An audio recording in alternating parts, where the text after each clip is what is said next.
Students, today we start second chapter, life processes in living organisms. सजीवांतील जीवन प्रक्रिया भाग 1. Here we see first point, that is living organisms and life processes. We know that there are different life processes such as digestion, respiration, circulation, excretion, control and coordination. These are the different life processes take place in living organism, and all these life processes require energy for functioning.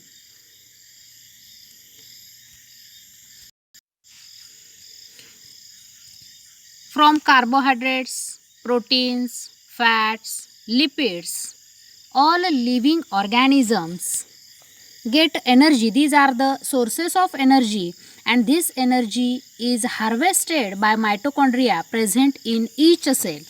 And we know that mitochondria is called as powerhouse of cell.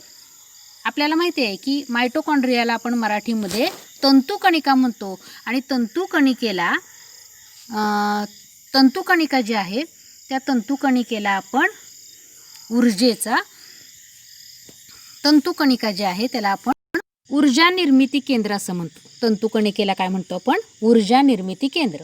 मग आपल्या शरीरामध्ये ह्या ज्या वेगवेगळ्या जीवन प्रक्रिया चालू असतात त्यांना ऊर्जेची गरज असते.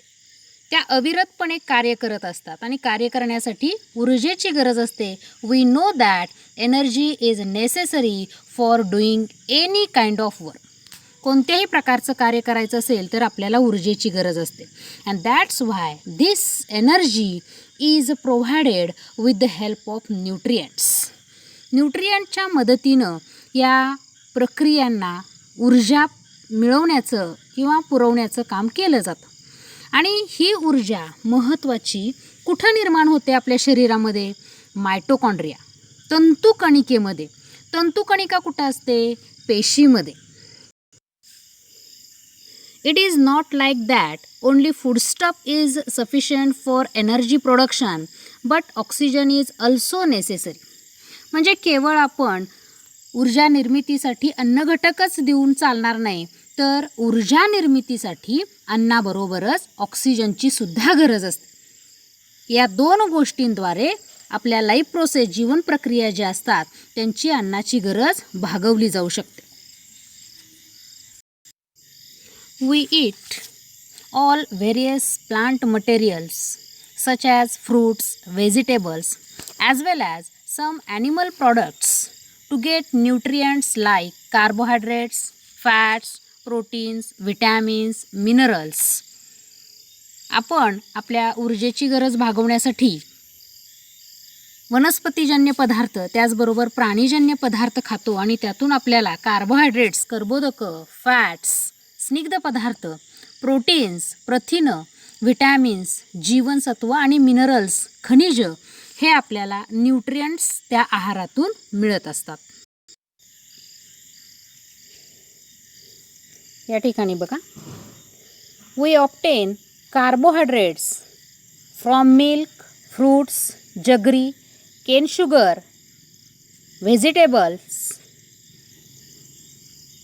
potatoes, sweet meats and cereals like wheat, maize, ragi, jawar, millet, rice, etc. की कर्बोदकांचे स्रोत या ठिकाणी आपल्याला सांगितले. दुधातून, गुळातून, त्याचबरोबर ऊसामधून, पालेभाज्यांमधून आपल्याला कर्बोदकं जास्त प्रमाणामध्ये मिळतात. त्याचबरोबर महत्त्वाचं वाक्य या ठिकाणी आहे बघा, we get 4 kilocalorie energy per gram of carbohydrates. म्हणजे 1 ग्रॅम कर्बोदकांपासून किंवा कार्बोहायड्रेट्सपासून आपल्याला 4 किलो कॅलरी एनर्जी मिळत असते. म्हणजे दैनंदिन जीवनामध्ये आपल्याला जी एनर्जी लागते ती एनर्जी आपण कर्बोदकांच्या स्वरूपामध्ये भागवत असतो. Let us study the way by which this energy is obtain.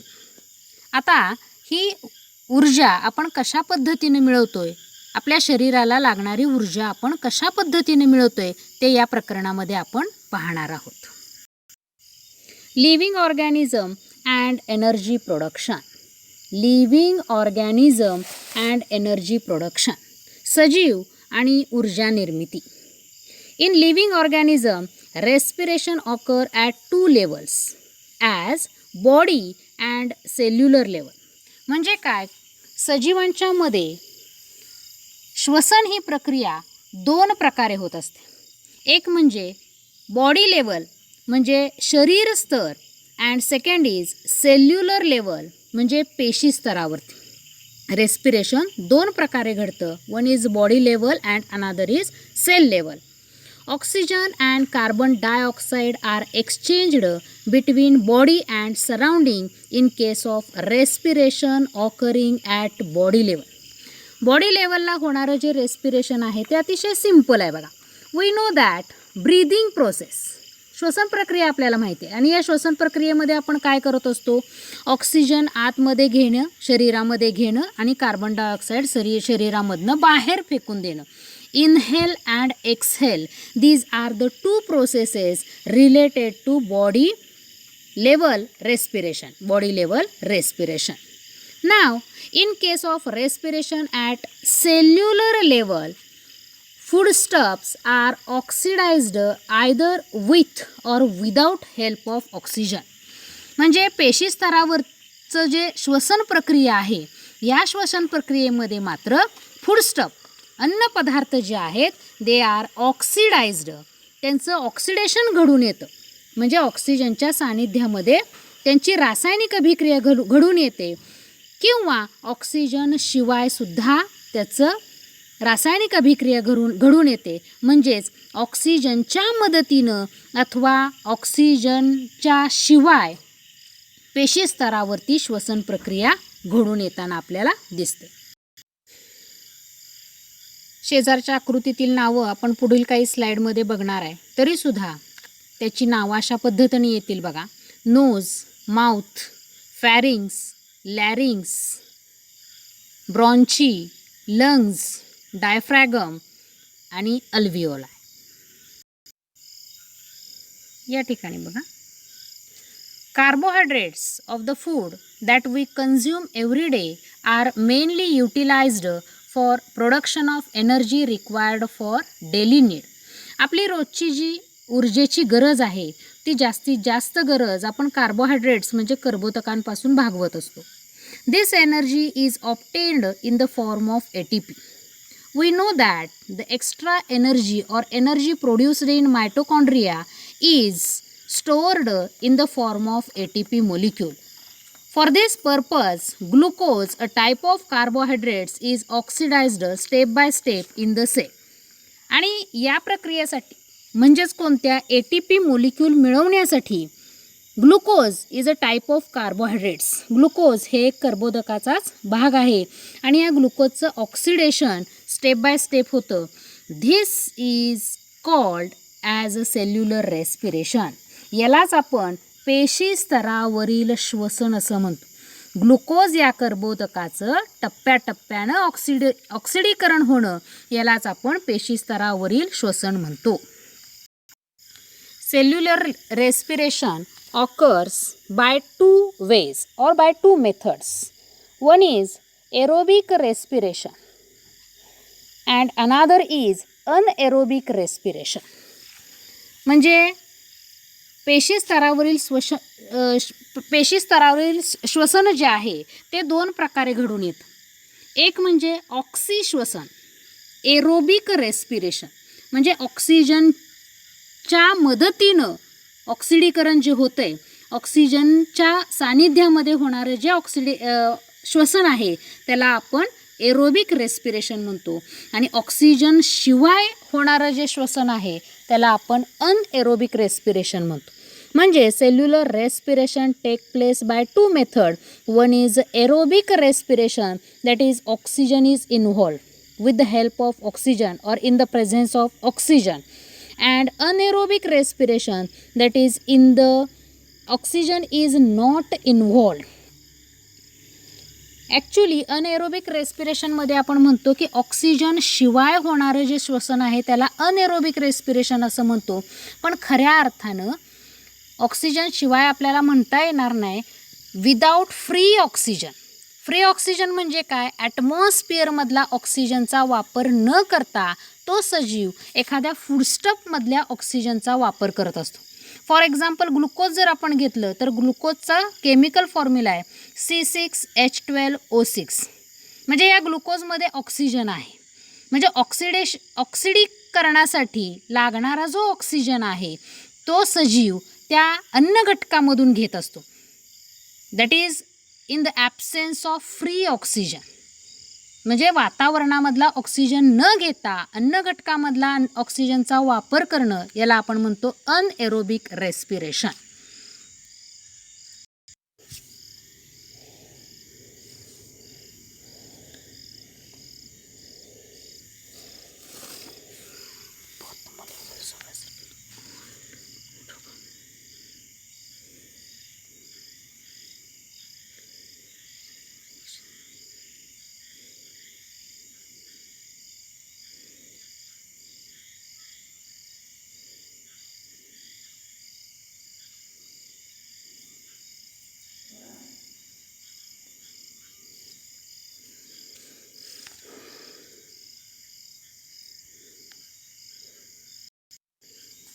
Second step in aerobic respiration, that is tricarboxylic acid cycle.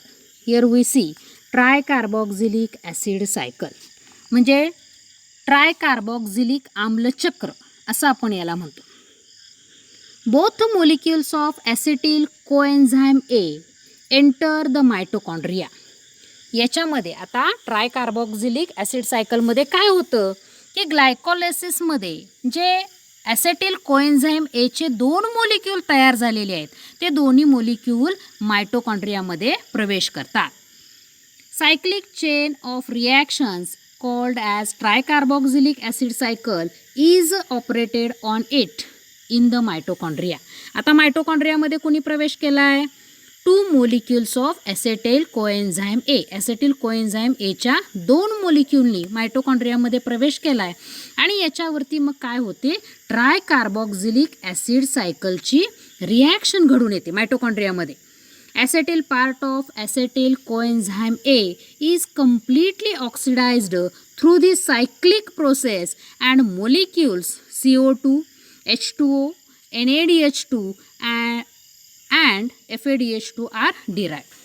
आणि या ॲसेटिल कोएन्झाइम ए मधला जो ॲसेटिल पार्ट आहे त्याचं कंप्लीट ऑक्सिडेशन होतं आणि त्याच्यापासून आपल्याला कार्बन डायऑक्साईड, वॉटर, NADH2 आणि FADH2 असे 4 प्रॉडक्ट्स आपल्याला या ठिकाणी मिळतात.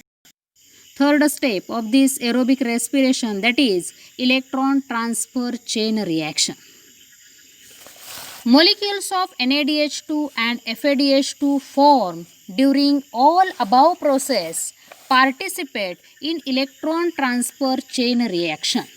म्हणजे आपण ग्लायकोलायसिसमध्ये पण बघितलं आणि दुसरा जो भाग बघितला ट्रायकार्बॉक्झिलिक ॲसिड सायकल, या दोन्हींचे जर प्रॉडक्ट बघितले तर या दोघांच्यामध्ये आपल्याला NADH2 आणि FADH2 हे 2 प्रॉडक्ट आपल्याला मिळालेले दिसून येतात. आता या ठिकाणी या पानावर आपल्याला NADH2चा लॉंग फॉर्म सुद्धा दिलेला आहे आणि FADH2चा सुद्धा लॉंग फॉर्म दिलेला आहे. हा लॉंग फॉर्म तुम्ही पाठ करायचा आहे. What is long form of NADH2? Nicotinamide adenine dinucleotide NADH2. Nicotinamide adenine dinucleotide. What is FADH2? Flavin adenine dinucleotide. हे 5-5 वेळेला लिहून काढा, ॲटोमॅटिक तुमचे हे लॉंग फॉर्म पाठ होते. आता हे जे NADH2 आणि FADH2 ग्लायकोलायसिस आणि ट्रायकार्बॉक्झिलिक ॲसिड सायकलमध्ये तयार झालेले आहेत, हे काय करतात तर इलेक्ट्रॉन ट्रान्सफर चेन रिॲक्शनमध्ये भाग घेतात.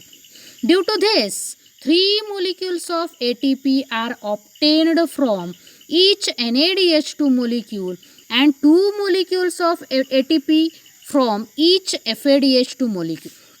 आपण एनर्जी मिळवण्यासाठी ही सगळी प्रक्रिया बघतोय. मग आपल्याला एनर्जी कशाच्या स्वरूपामध्ये मिळणार आहे? ATPच्या स्वरूपामध्ये मिळणार आहे. मग आपल्याला एका NADH2च्या मोलिक्यूलपासून आपल्याला 3 ATP मोलिक्यूल मिळतात. गाळेला जागेला प्रश्न येऊ शकतो. आणि एका FADH2च्या मोलिक्यूलपासून 2 ATPचे मोलिक्यूल मिळतात. काय झालं बघा, ग्लायकोलिसिस आणि ट्रायकार्बोक्झिलिक ॲसिड सायकलमध्ये जे NADH2 आणि FADH2 मिळालेले आहेत हे काय करतात तर इलेक्ट्रॉन ट्रान्सफर चेन रिॲक्शनमध्ये भाग घेतात. आणि त्यातून आपल्याला काय मिळतं तर NADH2ची केमिकल रिॲक्शन होऊन आपल्याला प्रत्येकी एका NADH2 पासून 3 ATP मोलिक्यूल मिळतात आणि एका FADH2 पासून 2 ATP मोलिक्यूल मिळतात. Besides ATP, water molecules are also formed in this reaction. ATP तर मिळतंयच, पण त्याच्याबरोबर दुसरा बाय प्रॉडक्ट आपल्याला काय मिळतोय, water. Electron transfer chain reaction is operated in mitochondria. याला सुद्धा पुस्तकामध्ये अंडरलाईन करून घ्या. ही जी इलेक्ट्रॉन ट्रान्सफर चेन रिॲक्शन आहे ती कुठं घडून येते, केवळ मायटोकॉन्ड्रियामध्ये घडून येते. जसं glycolysis take place only in cytoplasm, तसं ही इलेक्ट्रॉन ट्रान्सफर चेन रिॲक्शन मायटोकॉन्ड्रियामध्ये घडून येते. Thus, a molecule of glucose is completely oxidized in aerobic respiration and molecule of CO2 and H2O are produced along with energy. म्हणजे या ठिकाणी aerobic रेस्पिरेशनमध्ये 3 step बघितल्या, glycolysis, ट्रायकार्बोक्झिलिक acid cycle आणि तिसरं electron transfer chain reaction. आणि या तिसऱ्या स्टेपपर्यंत आपल्याला असं दिसून येतं की ग्लायकोलिसिसमध्ये जे ग्लुकोजचं ऑक्सिडेशन झालेलं होतं त्याच्यामध्ये FADH2 मिळालेला होता, त्यातून आपल्याला ॲसेटिल कोएन्झाईम A मिळालेलं होतं. ॲसेटिल कोएन्झाईमचं पुन्हा कम्प्लिटली ऑक्सिडेशन होऊन NADH2 FADH2 मिळालेले होते. ते NADH2 FADH2 इलेक्ट्रॉन ट्रान्सफर चेनमध्ये भाग घेतात आणि या दोघांपासून प्रत्येकी 3 आणि 2 ATP मोलिक्यूल आपल्याला मिळतात. आणि ह्या ATP बरोबरच वॉटर आणि कार्बन डायऑक्साईडसुद्धा बाय प्रॉडक्ट आपल्याला मिळतात. In this way glucose is completely oxidised in aerobic respiration. त्याचबरोबर या ठिकाणी आपल्याला ट्रायकार्बोक्झिलिक ॲसिड सायकल कशा पद्धतीनं मायटोकॉन्ड्रियामध्ये घडून येते ती इथं डायग्राम आपल्याला दिसते. We know that mitochondria is double membrane organ, that is inner membrane and outer membrane. We see that pyruvic acid enter in mitochondria, as well as fatty acid also enter here. Here is mitochondrial matter and chemical reaction take place, and in this chemical reaction we see that there are molecules of FADH2, NADH2 as well as carbon dioxide. Here different products we see. In this way electron transfer chain reaction take place as well as aerobic respiration of glucose aerobic respiration take place. स्लाइडमध्ये अगदी शॉर्टमध्ये तुम्हाला notes दिलेले आहेत बघा. Living organism and energy production मी आत्ता शिकवलं आहे ते शॉर्टमध्ये पुन्हा एकदा बघूया. रेस्पिरेशन डेफिनेशन या ठिकाणी आपल्याला मिळालेली आहे. Release of energy from the assimilated food is called respiration. Respiration at body level. We know that respiration are of two types. One is at body level and another is cell level. Exchange of oxygen and carbon dioxide between body and environment, that is called as respiration at body level. And respiration at cellular level, oxidation of foodstuff inside the cell either with or without help of oxygen, that is called as respiration at cellular level. And these are two types, that is aerobic respiration and anaerobic respiration. Cellular respiration taking place in presence of oxygen is called as aerobic respiration. ऑक्सिजनच्या सानिध्यामध्ये घडणारं श्वसन जे आहे त्याला आपण ऑक्सिश्वसन असं म्हणतो. Anaerobic respiration, cellular respiration taking place in absence of oxygen is known as anaerobic respiration. Oxygen शिवाय घडणाऱ्या श्वसनाला आपण विनॉक्सी श्वसन म्हणतो. त्याचबरोबर या ठिकाणी हे दोन लॉंग फॉर्म पुन्हा तुम्हाला पाठ करायचे आहेत. NADH2 nicotinamide adenine dinucleotide and FADH2 that is flavin adenine dinucleotide.